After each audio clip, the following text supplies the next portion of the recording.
आप तमाम नाज़रीन का एवरी टाइम्स न्यूज़ चैनल में खैर मक़दम है।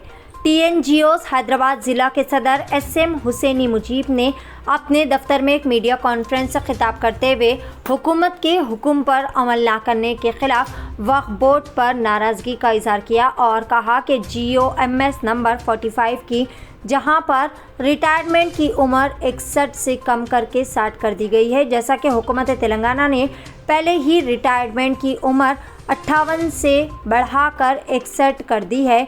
इन्होंने वक्फ बोर्ड के चेयरमैन और CEO से दरख्वास्त की है कि वो इस मामले को संजीदगी से देखें और ज़रूरी कार्रवाई करे। बसूरत दिगर TNGOs यूनियन अपने मेंबरान के साथ आगे बढ़कर बड़े पैमाने पर एहतजाज करने का भी इन्होंने इंतबा दिया। आइए जानते हैं इस खसूस में मज़ीद तफसीलात एवरी टाइम्स न्यूज़ चैनल के साथ। NGOs यूनियन हैदराबाद डिस्ट्रिक्ट के जानिब से इलेक्ट्रॉनिक और प्रिंट मीडिया के खिदमत में सलाम पेश करते हुए आज बिलखुसूसी इलेक्ट्रॉनिक और प्रिंट मीडिया की यह प्रेस मीटिंग तेलंगाना स्टेट वक्फ बोर्ड के ताल्लुक़ से रखी गई है। तेलंगाना स्टेट वक्फ बोर्ड में तेलंगाना NGOs यूनियन वक्फ बोर्ड के सदर जनाब इब्राहिम साहब जो हमारे सदर है वहाँ के, पिछले हफ्ते 31 तारीख के दिन उनको रिटायरमेंट करार दिया गया वक्फ बोर्ड से। हमारे हरदिल चीफ मिनिस्टर हरदिल अजीज़ चीफ मिनिस्टर जनाब KCR साहब, कोपुला ईश्वर साहब, महमूद अली साहब और तेलंगाना NGOs सेंट्रल यूनियन के सदर जनाब राजेंद्र साहब हमारे रिक्वेस्ट पर हुकूमत जो सरकारी मुलाजिमीन की रिटायरमेंट की एज थी 58 साल, उसको GO नंबर 45 के ज़रिए से 31 मार्च 2021 में चीफ मिनिस्टर साहब 3 साल बढ़ाकर 61 साल रिटायरमेंट की एज किए थे। इसमें तमाम सरकारी मुलाजिमीन जितने महकमे तेलंगाना के रियासत में है, जितने कॉरपोरेशंस है, जितने बोर्ड्स है, यूनिवर्सिटीज़ है, लाइब्रेरीज है, तमाम लोग ये GO का खैर मकदम करें और ये GO को एडॉप्ट कर उनके जो भी महकमे है उसमें 61 साल रिटायरमेंट की एज रखे। तो हम तमाम लोग भी चीफ मिनिस्टर साहब का शुक्रिया भी अदा किए। लेकिन हैरत की बात और यह है कि वक्फ बोर्ड में जहाँ तक हमारे को मालूम है, वक्फ बोर्ड में हमारे इब्राहिम साहब जिनकी अभी 1 साल सर्विस बाकी है, जल्दबाजी कर उनको रिटायरमेंट कर दिया गया और ये कहा कि भाई हम 61 साल से 60 साल कर रहे हैं। बोर्ड में इसका डिसीजन लिए। मैं आपके ज़रिए से वक्फ बोर्ड के ज़िम्मेदारान को ये बताना चाह रहा हूँ कि तेलंगाना के चीफ मिनिस्टर साहब, तेलंगाना की हुकूमत जब कोई एक GO अगर देती है तो वो तमाम सरकारी मुलाजिमीन को तेलंगाना की रियाय को मद्देनज़र रखते हुए उनके भलाई के लिए देती है।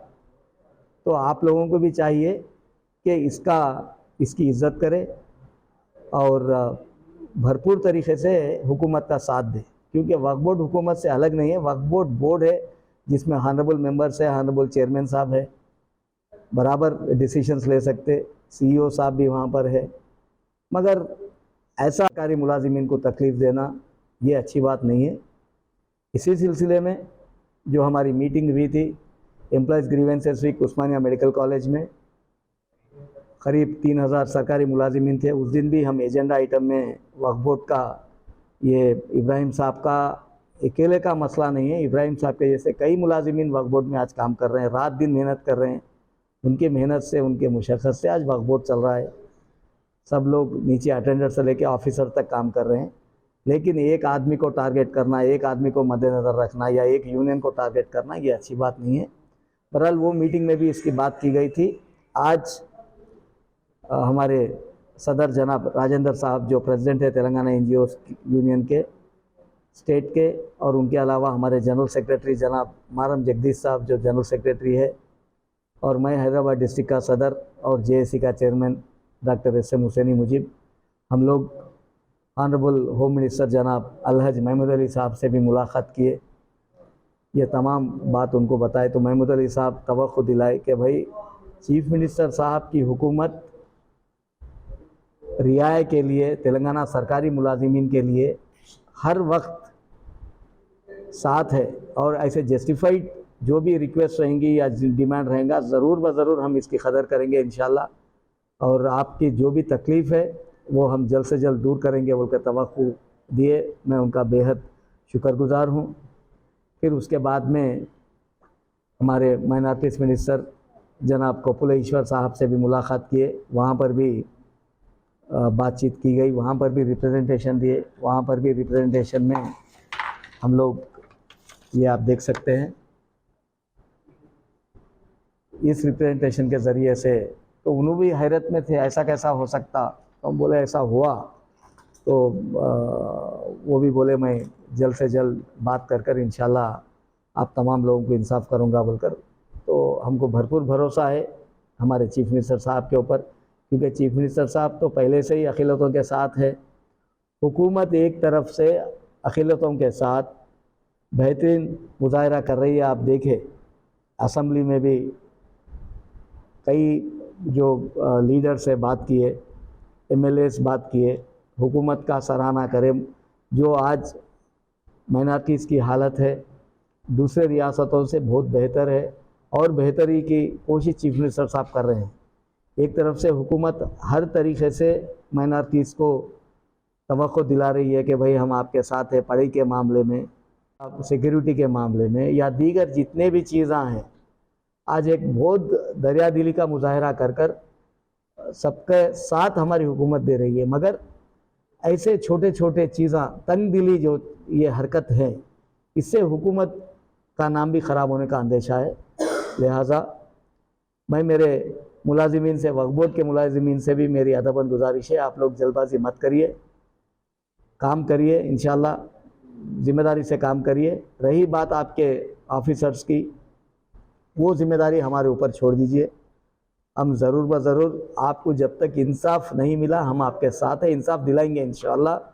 और मेरे को भरोसा भी है चेयरमैन साहब से भी मेरी गुजारिश है कि आप इस मामले में रोशनी डालिए।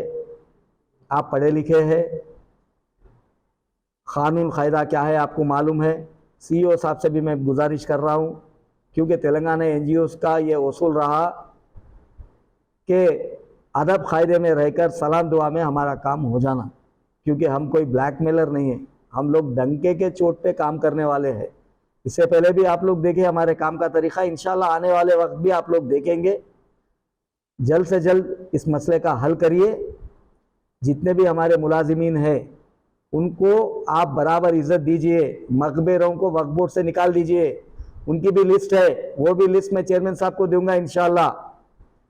उसके बाद उनकी भी कार्रवाई की जाएगी। मैं वक्फ बोर्ड के मकबरों को भी हिदायत दे रहा हूं कि खुदा के वास्ते आपके साथ के मुलाजिमीन के साथ आप चेयरमैन साहब को या सीईओ साहब को गैर गलत बात मत बताइए, क्योंकि ये आपके साथ भी होने वाला है। हम आपको छोड़ने वाले नहीं हैं इंशाल्लाह।